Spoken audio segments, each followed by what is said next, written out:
આજકાલ તમે કેટલા એવા લોકો જોતા હશો કે જેઓ મેદસ્વીપણાના શિકાર છે. કદાચ તમારો પણ વજન વધેલો હશે. જો તમારો પણ વજન નહીં વધેલો હોય તો તમારી આસપાસ એવા કેટલાય લોકો હશે કે જેમનો વજન વધેલો હશે. હવે રીલ્સના જમાનામાં તમને પણ ઈચ્છા છે કે તમારું જે શરીર છે એકદમ સુડોળ અને સુંદર દેખાય, પરંતુ હવે ઘણા બધા લોકોને કસરત જ નથી કરી. તેમની એવી ઈચ્છા છે કે શોર્ટકટથી કોઈ પણ રીતે તેમનો વજન ઓછો થઈ જાય. તો હવે માર્કેટમાં એક એવી દવા આવી ગઈ છે કે જેના લીધા માત્રથી જ તમારો વજન ધીરે ધીરે ઓછો થવા લાગશે. ત્યારે કઈ છે આ દવા, એની સાઈડ ઇફેક્ટ શું છે, શું ખરેખર એના લેવાથી તમને ફાયદો થશે, એટલે કે તમારો વજન ઓછો થશે કે નહીં, જાણીશું આજના ડેઇલી ડોઝમાં.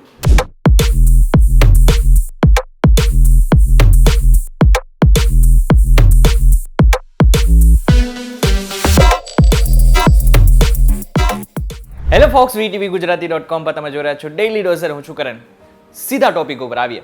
શું માર્કેટમાં એવી કોઈ દવા છે ખરા કે જેના લેવા માત્રથી વજન ઓછો થવા લાગે? તો હા, માર્કેટમાં એવી કેટલી બધી દવાઓ છે કે જેનો ઉપયોગ કરવાથી તમારો વજન ધીરે ધીરે ઓછો થઈ જાય છે, પરંતુ આ ભારતના માર્કેટમાં નથી, કારણ કે તેની સાઈડ ઇફેક્ટ વધુ હોવાને કારણે ભારતના માર્કેટમાં સરકારે આને બેન કરીને રાખેલી છે.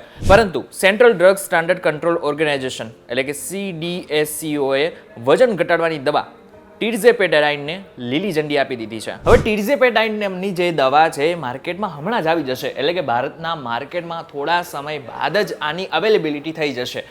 હવે તમે આને ખરીદી શકશો, પરંતુ એક વાત પાકી છે કે આના ઘણા બધા સાઈડ ઇફેક્ટ છે કે જો તમે આને અવગણ્યા તો તમને ઘણી બધી તકલીફોનો સામનો કરવો પડશે. તમને જાણીને નવાઈ લાગશે કે આપણા દેશમાં મેદસ્વીપણું કેટલું વધારે છે, કારણ કે આપણો દેશ જે છે આખી દુનિયામાં 5મા નંબર ઉપર આવે છે. મેડિકલ જર્નલ ધ લેસેટ નામના એક જર્નલમાં પ્રકાશિત થયેલા અહેવાલ મુજબ આખા ભારતમાં 70% લોકો કોઈને કોઈ મેદસ્વીપણાના શિકાર છે. વધેલો વજન ના માત્ર ઘણા બધા લોકોને દેખાવમાં તકલીફ આપે છે, પરંતુ આની સાથે સાથે ઘણા રોગોનો શિકાર પણ બનાવે છે. હવે રોગો કયા કયા છે? બિનચેપી રોગો, આની સાથે સાથે 13 પ્રકારના કેન્સર, ટાઈપ 2 ડાયાબિટીસ, આની સાથે હૃદય સંબંધિત રોગો અને ફેફસા સંબંધિત રોગોના પણ શિકાર બનાવે છે. તમને જાણીને નવાઈ લાગશે કે આખી દુનિયામાં દર વર્ષે 28 લાખ લોકો મેદસ્વીપણાને કારણે મૃત્યુનો શિકાર થાય છે. આમ જો કે જે લોકોનું વજન વધારે છે અને જે લોકોને મેદસ્વીપણું છે ને એમને વજન ઓછો કરવો છે, પરંતુ ઘણી બધી વખત બેઠાડું જીવન, આની સાથે સાથે કસરત ન કરવાની જે ટેવ પડી ગઈ છે એને જ કારણે તેઓ ઘણા બધા રોગોનો શિકાર થાય છે અને જે વધેલો વજન છે ને એ સતત વધતો જાય છે. મહત્વની વાત તો એ છે કે માર્કેટમાં ઘણા બધા ડ્રગ્સ આવેલા છે. હવે એ જ જોઈને ઘણા બધા લોકોને કસરત કરવાનું મન નથી થતું ને કસરત કર્યા વગર જ શોર્ટકટથી આ બધા જ લોકોને પાતળું થવું હોય છે. જો કે એક વસ્તુ મહત્વની છે કે આપણા દેશમાં, ભારતમાં ખાસ કરીને આ જેટલી પણ દવાઓ છે, એટલે કે વજન ઓછું કરવાની જેટલી પણ દવાઓ છે એના ઉપર બેન છે, પ્રતિબંધ લાગેલો છે. પરંતુ અમેરિકા અને યુરોપ જેવા દેશોમાં કેટલાય વર્ષથી આ બધી જ દવાઓ ચાલે છે, લોકો લે છે, અને ખાસ કરીને એવા લોકો લે છે કે જેઓ સેલિબ્રિટી છે અથવા તો ઉદ્યોગપતિઓ છે, જેમને ઝડપથી વજન ઓછો કરવો છે. હવે દુનિયામાં તો એવા કેટલાય બધા તમે જોયેલા હશે સેલિબ્રિટી છે કે જેમનો વજન જે છે એ પહેલા કેટલો બધો વધારે હતો, પરંતુ છેલ્લા 4 થી 5 વર્ષની અંદર જ તેઓ એકદમ પાતળા થઈ ગયા. 6 પેક્સ એપ જોયા હશે, પરંતુ આ 6 પેક એપ જે છે ને એ પહેલા તો કસરતથી છે, પરંતુ આની સાથે સાથે આવી જે ડ્રગ્સ છે, જે વજન ઓછું કરવાનું ડ્રગ્સ છે ને એ પણ લેવાને કારણે તેમનો વજન જે છે એ ઓછો થઈ રહ્યો છે. હવે ભારતના માર્કેટમાં જે ટિર્ઝેપેટાઇડ નામની જે ડ્રગ્સ છે, દવા છે, એને મંજૂરી આપી દીધી છે, પરંતુ આ દવા છે શું તેની વાત કરી લે. હવે એલી લિલી એન્ડ કંપની દ્વારા આ દવાને વિકસાવવામાં આવેલી છે. મહત્વની વાત તો એ છે કે પહેલા અમેરિકા અને પછી યુરોપમાં આ દવાને મંજૂરી આપવામાં આવી હતી, ત્યાં તો કેટલાય વર્ષોથી છે, પરંતુ હવે ભારતના માર્કેટમાં આવી ગઈ છે. એલી લિલી એન્ડ કંપનીએ આ દવા એટલા માટે વિકસાવી હતી કારણ કે ટાઈપ 2 ડાયાબિટીસમાં જેટલા પણ લોકો પીડાય છે એમને રાહત મળે, કારણ કે આપણે બધાને ખબર છે કે ટાઈપ 2 ડાયાબિટીસમાં ઘણા બધા લોકોનું વજન વધી જતું હોય છે. હવે વજનને ઓછો કરવા માટે અથવા તો માપમાં લાવવા માટે આ દવાનો ઉપયોગ કરવામાં આવતો હતો. હવે આ જે દવા જે છે એ ખાસ કરીને ટાઈપ 2 ડાયાબિટીસ માટે જ બનાવવામાં આવી હતી, પરંતુ ધીરે ધીરે લોકોને ખબર પડવા માંડી કે આ જે દવા છે એ વજન ઓછું કરી શકે છે, એટલા માટે અમેરિકા અને યુરોપમાં આનું જે સેવન છે એ વધી ગયું હતું. પરંતુ આ જે ટિર્ઝેપેટાઇડ નામની દવા છે એ શરીરમાં કામ કેવી રીતના કરે છે તેની વાત કરી લે. સૌથી પહેલા તો એ સમજી લો કે તમે જે પણ ભોજન ખાવ છો એમાંથી ઇન્સ્યુલિન નીકળે છે. ઇન્સ્યુલિન તમારા જે બ્લડ શુગર છે એને કંટ્રોલ કરે છે. હવે જે ટિર્ઝેપેટાઇડનું નામનું જે તત્વ છે, જે દવા છે એ શું કરે છે? એક પ્રકારનું ઇન્સ્યુલિન જ છે.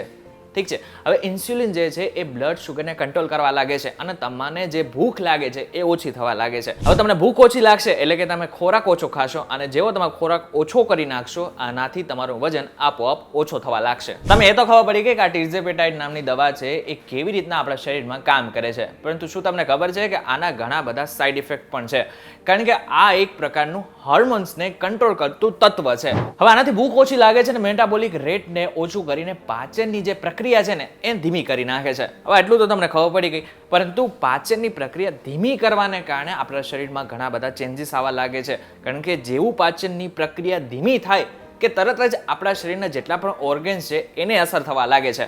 મહત્વની વાત તો એ છે કે ઘણી બધી વખત એવું પણ થતું હોય છે કે આપણી ડાયજેશન સિસ્ટમને અસર થવાને કારણે પણ આપણા શરીરનું વજન અચાનક પણ વધી શકે છે. એટલે કે દવા લેવાને કારણે પણ ઘણી બધી વખત ઊંડી અસર થાય છે, આડઅસર થાય છે અને એના જ કારણે વજન વધી શકે છે. હવે આને જ લઈને ઘણા બધા ડોક્ટર્સ ચિંતિત છે, કારણ કે સાઇડ ઇફેક્ટ પણ એટલી બધી છે. હવે જો આ ભારતના માર્કેટમાં દવા આવી ગઈ ને તો ઘણા બધા લોકોને આગળના સમયમાં એટલે કે ભવિષ્યમાં ઘણી બધી તકલીફોનો સામનો કરવો પડશે. હવે એક વાત ચોક્કસથી તમારા મગજમાં આવી હશે કે વજન ઘટાડવાની વાત તો અલગ છે, પરંતુ આ આખરે વજન વધે છે કઈ રીતના આપણા શરીરમાં? તો તમને જણાવી દઉં કે તમે જે પણ ખોરાક ખાઓ છો ને એમાંથી મિનરલ્સ, વિટામિન્સ અને અન્ય પોષક તત્વો જુદા પડે છે અને આપણું શરીર ચાલે છે એ આપણને બધાને ખબર છે, પરંતુ આ બધાની વચ્ચે ફેટ એટલે કે ચરબી પણ હોય છે.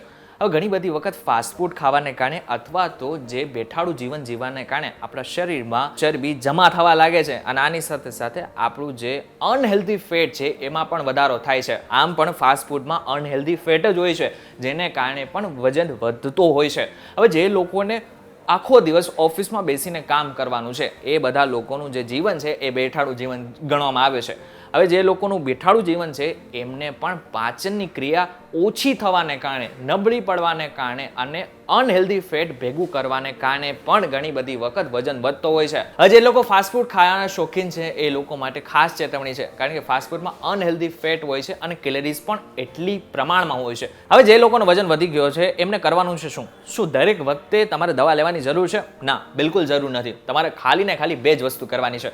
સૌથી પહેલું, તમારા ડાયટમાં ચેન્જીસ લાવી દો.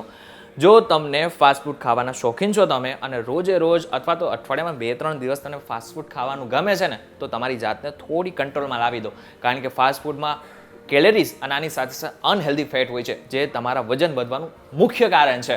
અને બીજું, કસરતી જીવન સ્ટાર્ટ કરી દો. હવે કસરતી જીવનનો મતલબ એમ નથી કે તમારે રોજે કસરત કરવી જ પડશે.